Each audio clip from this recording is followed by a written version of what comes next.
पिछली बार तो बच्ची के टॉपर्स बेचे थे। क्या किया?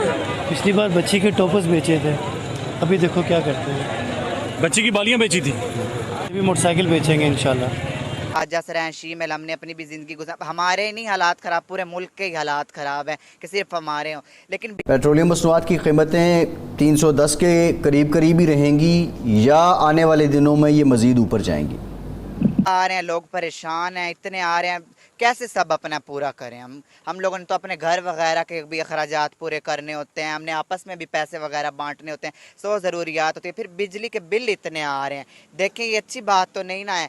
तो अगर आपसे हुकूमत नहीं संभाली जा रही, नवाज शरीफ, इमरान खान, तो हमें दें, हम संभालते हैं। ये गवर्नमेंट क्या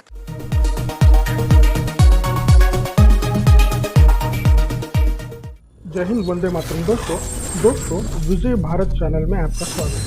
दोस्तों हम आपके लिए लेके आते हैं पाक मीडिया की लेटेस्ट खबरें कर रही? क्योंकि वही नज़र में है।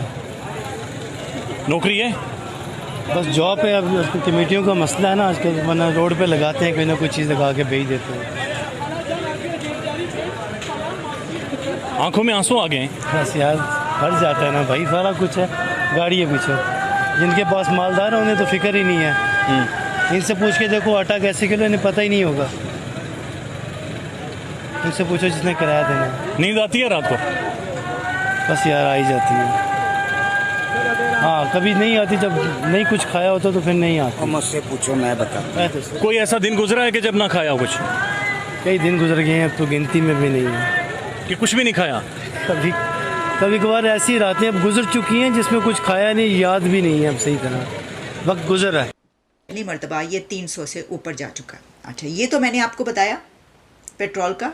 आप डॉलर का भी सुन लें। डॉलर के मुकाबले में पाकिस्तानी रुपया श्रीलंकन रुपये से भी नीचे आ गया है। $300 कब का क्रॉस कर चुका है, जिस वक्त कुछ अर्सा पहले, कई महीने पहले, जब ये खबरें हम आपको देते थे कि किसी भी वक्त डिफ़ॉल्ट हो सकता है, तो उस वक्त भी 300 के करीब डॉलर जा रहा था। तो हमने कहा कि भाई जब ये हो जाएगा तो फिर तो बस आप देखिएगा कि क्या होने लगा। फिर उस सिचुएशन को जो नई हुकूमत आई उसने संभाला और डॉलर जो है उसको रोक लिया। लेकिन हम उस वक्त भी ये कह रहे थे कि ये जो डॉलर रुका है और रोका गया है, क्या ये सस्टेन करेगा या ये सिर्फ कुछ थोड़े से दिनों के लिए ऐसा किया गया है। देखिए वही सिचुएशन आ गई जो हम कह रहे थे। आज इस वक्त जैसा मैंने आपको बताया कि पाकिस्तानी रुपया जो है वो श्रीलंकन रुपये से भी नीचे जा चुका है और डॉलर की उड़ान जो है इस वक्त आसमानों तक है।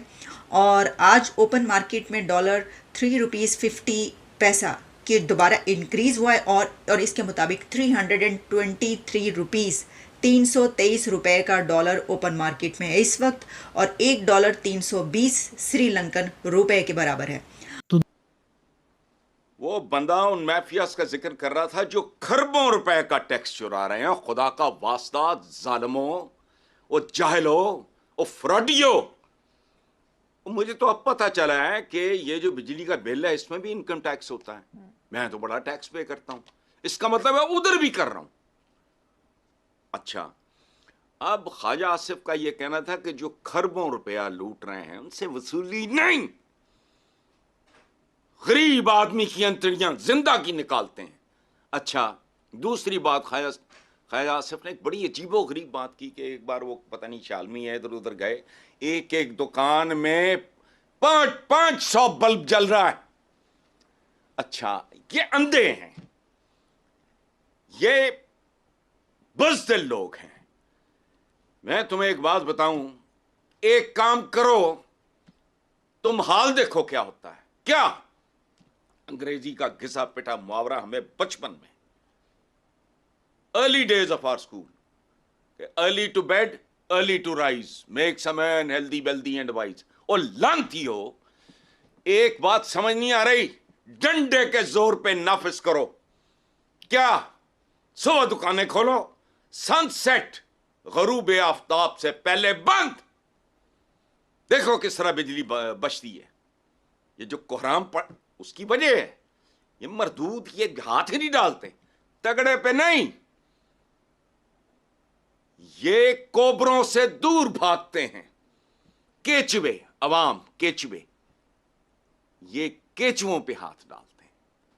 अदरवाइज ये करो, क्या प्रॉब्लम है, ताकत के बलबूते पे करो।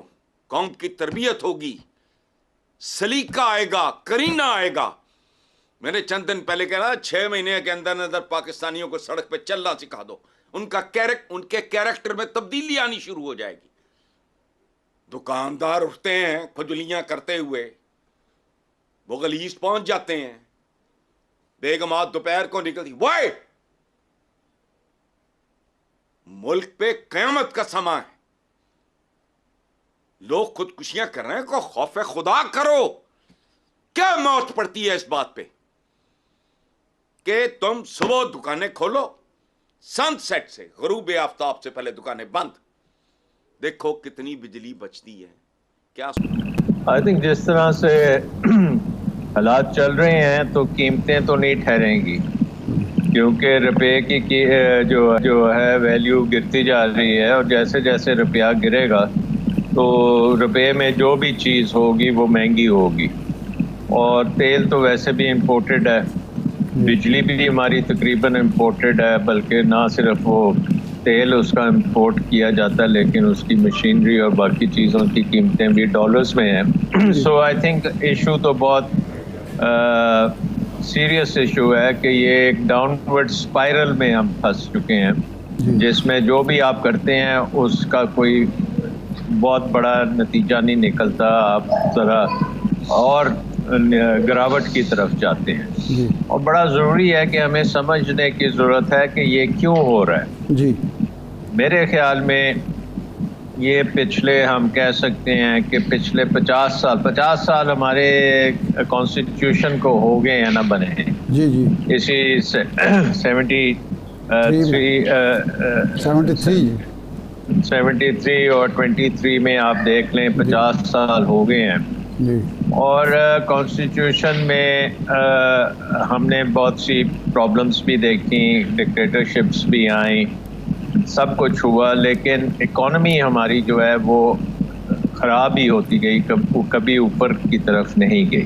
जी, इसमें 2-3 चीज़ें बड़ी इम्पोर्टेंट हैं जो समझने की ज़रूरत है, और वो अनफॉर्चुनेटली भुट्टो साहब ने जब कॉन्स्टिट्यूशन बनाया तो उसके थोड़ी देर बाद ही नेशनलाइजेशन कर दी, और जो हमारी इकॉनमी थी उसको ब्यूरोक्रेसी के हाथ में दे दी। यानी कि वो कहते हैं कि commanding Heights of the economy वो ब्यूरोक्रेट्स को दे दी, जिसका कोई काम ही नहीं था वो इकॉनमी को उस तरह से चलाने का, बल्कि कारखानों को वो चला रहे थे। स्टील मिल उन्होंने चलाई, उन्होंने गैस कंपनीज चलानी शुरू की, तेल की कंपनीज वो चलाते थे, हर चीज़, हालांकि राइस एक्सपोर्ट और फलानी इंपोर्ट और एक्सपोर्ट इंपोर्ट हर चीज़ में हमारी हुकूमत घुस गई।